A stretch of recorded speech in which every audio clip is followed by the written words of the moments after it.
18ویں صدی میں یورپ میں صنعتی انقلاب آئے۔ صنعتی انقلاب نے یورپ کے باسیوں کو نئے انداز فکر سے نوازا۔ یورپ کو اپنی صنعتوں کے لیے خام مال بھی چاہیے تھا اور اپنی مصنوعات کو بیچنے کے لیے منڈیوں کی بھی ضرورت تھی۔ اسی سوچ کو مد نظر رکھتے ہوئے یورپینز نے پوری دنیا میں اپنی کالونیز بنائی۔ یہ کالونیز 20ویں صدی کے مڈ میں دنیا کے 89% حصے کو کنٹرول کرتی تھی۔ نارتھ امریکہ ہو یا ساؤتھ امریکہ، آسٹریلیا ہو یا چائنا، سب کنٹیننٹ ہو یا پھر افریقہ، ہر جگہ ان کا کنٹرول تھا۔ لیکن ان سب میں سے افریقہ واحد ایسی جگہ تھی جو سب سے آخر میں فتح ہوا۔ تو آئیے جانتے ہیں اسکریمبل فار افریقہ کیا ہے اور یہ کیسے شروع ہوا۔ میں ہوں عثمان اور آپ دیکھ رہے ہیں مدرلینڈ اسکول۔ یہ بات ہے تو ایسے ملکوں کی جن کا نام اسپین اینڈ پرتگال ہے۔ آج کے دور میں ان کی اتنی حیثیت نہ ہو، لیکن 16ویں صدی میں یہ دنیا کی واحد سپر پاورز تھیں۔ ان دونوں ملکوں نے کولونیلزم کی ابتدا کی۔ آپس میں کوئی لڑائی نہ ہو اس کے لیے انہوں نے ایک معاہدہ کیا اور دنیا کو 2 حصوں میں تقسیم کر دیا۔ ان کی ترقی کو دیکھتے ہوئے باقی یورپین کنٹریز نے بھی پوری دنیا میں اپنی کالونیز بنانے کے لیے کوششیں شروع کر دی، لیکن ہمیشہ ایسا نہیں تھا۔ اس مہم جوئی میں ایک وقت ایسا بھی آیا جب یہ یورپینز آپس میں لڑ کر اتنے کمزور ہو گئے کہ ان کا اپنی کالونیز پر کنٹرول کمزور پا گیا اور بہت سی کالونیز نے آزادی حاصل کی۔ یہ انڈیا پاکستان کی آزادی کی بات نہیں، بلکہ یہ بات ہے 1700s کی، جب اسپین اور فرانس کی کچھ کالونیز نے بغاوت کی اور آزادی حاصل کی۔ یورپینز کو سمجھ آ گئی کہ آپس کی لڑائی میں کچھ نہیں رکھا، بلکہ ہمیں مل بیٹھ کر اتفاق کے ساتھ ایک پیج پر آنا چاہیے۔ اب ایسا نہیں تھا کہ یورپینز افریقہ سے واقف نہیں تھے، بلکہ انہوں نے افریقہ کو سر کرنے کے لیے بہت کوششیں کی، لیکن وہ ہمیشہ ناکام رہے۔ ایسا اس لیے تھا کہ افریقہ میں بہت سی بیماریاں تھیں جن کا یورپین سے کبھی واسطہ نہیں پڑا تھا۔ ان میں سے سب سے بڑی اور اہم بیماری ملیریا کی تھی۔ جو یورپینز افریقہ پر چڑھائی کرتے، ان کا ویلکم مچھروں کی فوج کرتی اور صرف 6 مہینے کے اندر حملہ آور فوج کے آدھے سولجرز اللہ کو پیارے ہو جاتے۔ یہ فگر اتنی بڑی ہے کہ یورپینز نے ایسی جگہوں کو مختلف نام دیے، جیسے کہ وائٹ مینز گریو۔ لہٰذا یورپینز نے افریقہ کے ساحلی علاقوں میں کہیں کہیں اپنے ڈیرے ڈالے ہوئے تھے۔ ان ٹریڈنگ پورٹس پر یہ لوگ افریقی لوگوں سے چیزیں خریدتے اور پھر انہیں یورپ لے جا کر سیل کرتے۔ صرف یہی نہیں، یہ لوگ غلاموں کی بھی خریداری کرتے تھے، جنہیں یہ لوگ امریکہ لے جا کر سیل کرتے۔ یہ ایک بہت منافع بخش کاروبار تھا۔ ان غلاموں کی خریداری کا طریقہ کار یہ تھا کہ افریقہ میں موجود مختلف ٹرائب اپنے مخالف افریقی قوم سے لڑتے اور ان کے لوگوں کو غلام بنا کر ان یورپینز کو سیل کر دیتے، اور بدلے میں یورپینز ان لوگوں کو کپڑے اور یورپین پروڈکٹس دیتے۔ اس کے علاوہ یہ یورپینز انہیں جنگی ہتھیار بھی فراہم کرتے، جس سے یہ افریقی اپنے دشمن پر اور طاقت کے ساتھ حملہ کرتے اور مزید غلام پکڑ کر انہیں یورپینز کے حوالے کرتے۔ لیکن سوال یہ پیدا ہوتا ہے کہ وہ کیا وجہ بنی کہ جس کی وجہ سے یورپ نے افریقہ کو کولونائز کیا؟ اس کی وجہ ہسٹورینز 2 چیزوں کو بیان کرتے ہیں۔ پہلی وجہ ہے ملیریا کی دوائی کی ایجاد، اور دوسری وجہ ہے بیلجیم کے بادشاہ کنگ لیوپولڈ II۔ ملیریا جو کہ یورپینز کا قاتل تھا، وہی ملیریا افریقنز کا بھی تھا، لیکن افریقنز ایک درخت جس کا نام سنکونا تھا، اس کی چھال کا استعمال کرتے تھے۔ اب یہ بات یورپینز کو بھی معلوم تھی، لیکن یہ دوا اتنی زیادہ بھی کارگر نہیں تھی، اور پھر یہ درخت افریقہ میں ہی پائے جاتے تھے۔ لہٰذا اس زمانے کے ارلی سائنٹسٹس نے یہ طریقہ نکالا کہ بجائے اس کے کہ مریض کو اس درخت کی چھال کھلائی جائے، بلکہ مریض کو اس چھال کا ایکسٹریکٹ نکال کر پاؤڈر کی شکل میں دیا جاتا، جو بہت ایفیکٹو تھا۔ اب آ جاتے ہیں دوسری وجہ پر۔ کنگ لیوپولڈ II جو کہ بیلجیم کا بادشاہ تھا اور بیلجیم کی یورپ میں معمولی سی حیثیت تھی، لہٰذا اس کا خیال تھا کہ ان کے ملک کی ترقی کے لیے ضروری ہے کہ ان کی بھی کوئی کالونی ہو، جہاں سے وہ بغیر کسی روک ٹوک کے اپنی مرضی سے اسی کالونی کے لوگوں سے کام کروا کر مال و دولت اپنے ملک میں لائیں اور اپنے ملک کو ترقی دیں۔ لہٰذا اس نے اپنے نیبر یورپین کنٹریز اور پھر بعد میں یورپ کے بڑے بڑے کنٹریز سے باقاعدہ طور پر ریکویسٹ کی کہ وہ انہیں اپنی کوئی کالونی عطا کر دیں، لیکن کوئی بھی ایسی سونے کی چڑیا کیسے دے سکتا تھا؟ چنانچہ اس نے نقشے پر دیکھا اور افریقہ پر چڑھائی کا فیصلہ کیا، اور وہ بھی اس علاقے پر جسے یورپینز نے وائٹ مین گریو کا نام دیا تھا۔ تاکہ اس کمزور اور معمولی سے بیلجیم پر کسی کو انگلی اٹھانے کا موقع نہ مل سکے۔ لہٰذا کنگ لیوپولڈ سیکنڈ نے افریقہ میں اپنی آرمی بھیجی، جسے وہ ایکسپلوررز کا نام دیتے ہیں۔ اس آرمی کے پاس اپنے زمانے کے ایڈوانس ویپنز تھے اور ساتھ ساتھ ملیریا سے بچنے کے لیے دوا بھی۔ ان کی دیکھا دیکھی فرانس نے بھی افریقہ پر چڑھائی کر دی کہ کہیں ان کے ٹریڈنگ روٹس اس کے دشمن کے پاس نہ چلے جائیں، اور ان کو دیکھتے ہوئے برٹن نے بھی اپنے ایکسپلوررز کو افریقہ بھیجنا شروع کر دیا تاکہ زیادہ سے زیادہ وسائل پر قابض ہو سکے۔ لیکن یہ یورپین کنٹریز پھر سے ایک دوسرے سے لڑنے بھیڑنے لگے۔ اس سے پہلے کہ لڑائی مزید شدت اختیار کرتی، اس مسئلے کا حل مل بیٹھ کر نکالنے پر زور ڈالا گیا۔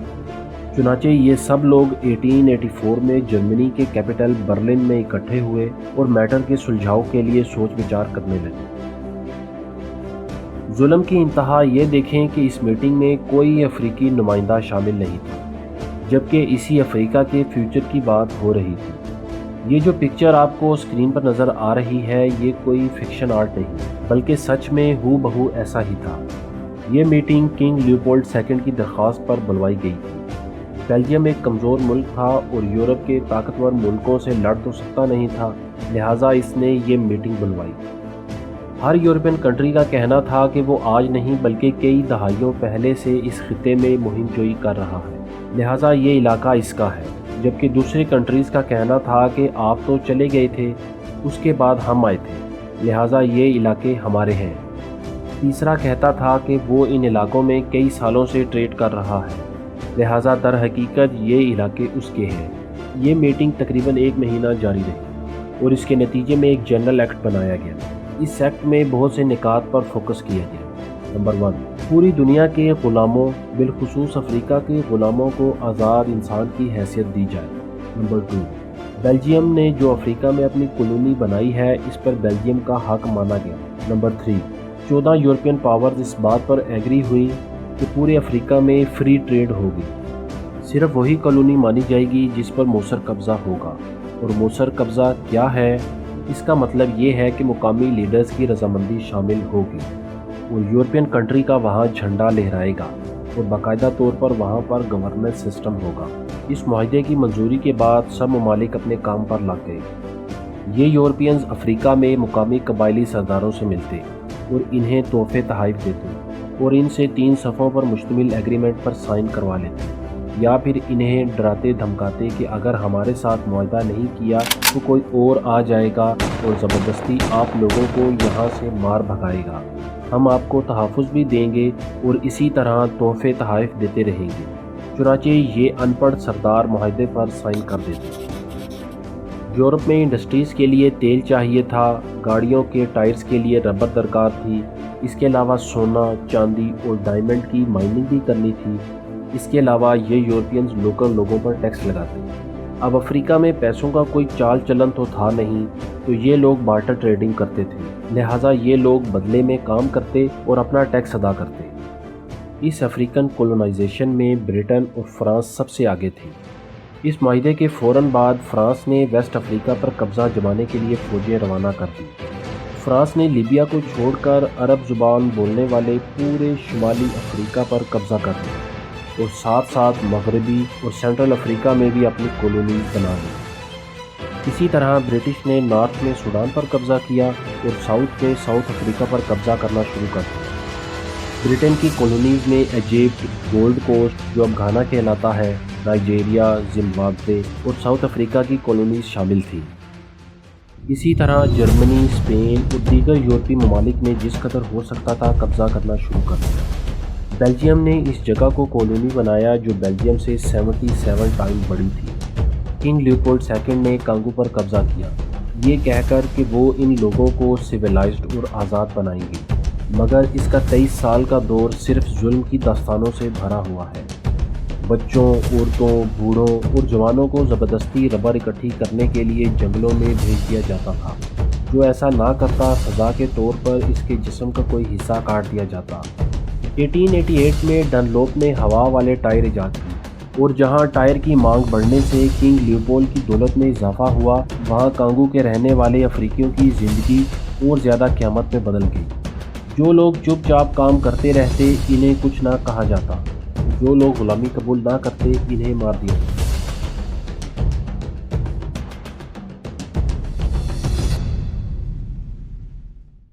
یہ سب کچھ محض 30 سالوں میں مکمل ہو گیا، اور جو افریقہ صدیوں سے یورپینز کے انڈر نہیں آ رہا تھا وہ محض 30 سالوں میں سارے کا سارا قدموں میں ڈھیر ہو گیا۔ لیکن اتنا سب کچھ کیسے ممکن ہوا؟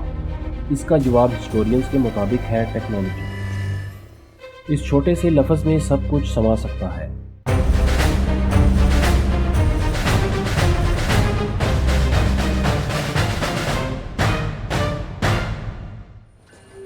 پرانے وقتوں میں بحری جہازوں کو حرکت دینے کے لیے ہوا کا استعمال کیا جاتا تھا، لیکن پھر ان یورپینز نے اسٹیم شپس بنا لی۔ پورے افریقہ کو ریلوے لائن سے جوڑا گیا تاکہ سامان اور فوج کی نقل و حرکت تیزی کے ساتھ کی جا سکے۔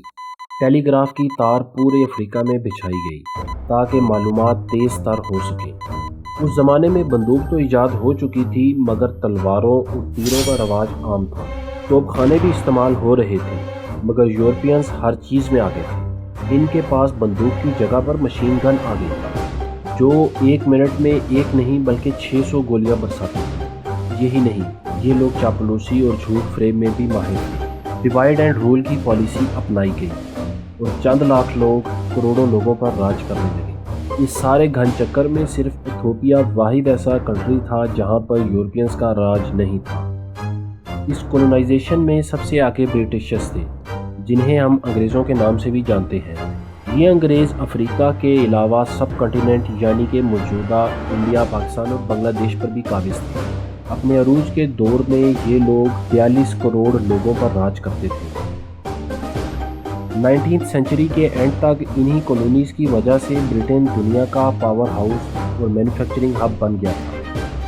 دوسری طرف فرانس نے بھی اپنی انڈسٹریز کے لیے خام مال، جن میں کاٹن اور مونگ پھلی شامل ہے، ان کو افریقی عوام سے حاصل کرنا شروع کیا ہوا تھا۔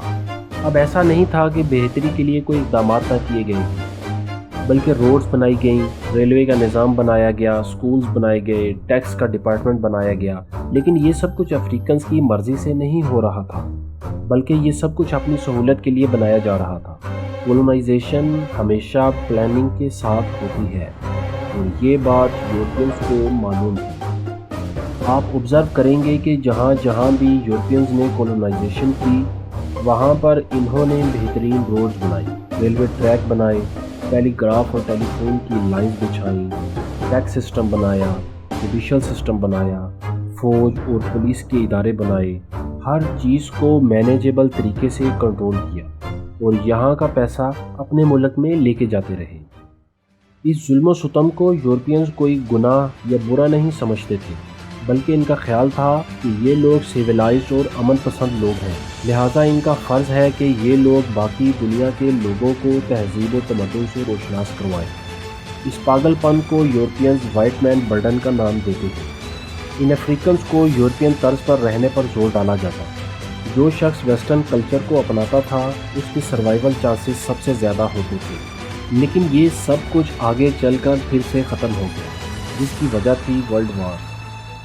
یہ یورپینز پھر سے ایک دوسرے سے لڑنے لگے اور ان کا اپنی کالونیز پر کنٹرول کمزور پڑ گیا، لہٰذا بعض جگہ پر تو انہیں دھکے دے کر نکالا گیا، اور بعض جگہ پر حالات کو سمجھتے ہوئے انہوں نے گورنمنٹ سسٹم کو لوکلز کے حوالے کر دیا۔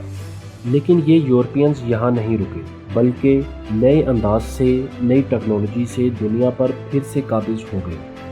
پہلی اور دوسری جنگ عظیم میں ان افریقنز کو فوج میں بھرتی کر کے جرمنی کے خلاف استعمال کیا گیا۔ دوسری جنگ عظیم کے اختتام پر فرانس نے ایک سٹیزن شپ ایکٹ نکالا۔ اسی طرح برطانیہ نے بھی افریقہ پر انہی کے لوگوں کو آفیسر اپوائنٹ کرنا شروع کیا، لیکن اب ان لوگوں کی وفاداریاں خریدنا بہت مشکل تھا۔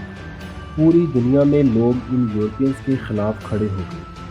یہاں پر یورپینز نے ایک اور چال چلی، اور 1945 میں تمام یورپینز اور امریکہ نے UN کا ادارہ بنایا، جس میں سیلف گورننگ پر فوکس کیا گیا، جس میں ڈیموکریسی کو بنیاد بنایا گیا، اور امپیریلزم، کمیونزم، ڈکٹیٹرشپ کو ختم کرنے پر زور ڈالا گیا۔ 1957 میں گھانا پہلی افریقی ریاست بنا جسے آزادی ملی۔ یاد رہے کہ ڈیموکریسی مطلب جمہوریت لوگوں کی خوشحالی اور ترقی پر فوکس نہیں رکھتی،